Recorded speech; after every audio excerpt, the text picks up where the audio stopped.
This is a magic leaf. This is what we call the magic leaf. Maybe you are dating someone that you do love and the person is not showing any sign of interest. We are here to teach you how to use this magic leaf to do a love spell for your partner to love you. Maybe you've been married for a couple of years, but your partner is always much with you. Your partner is always cheating on you, moving from one woman or one man to the other, and you want the person to love only you.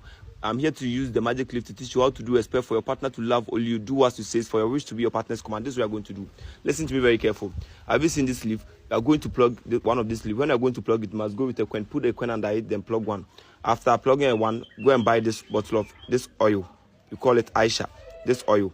Aisha oil. So after plugging it, you write your partner's name on it. You pour the Aisha oil in it, say whatever you want on it, then tie it very hard. Go and leave it in the mud. Wherever your partner is, he or she will love you like never before and be madly in love with only you. Maybe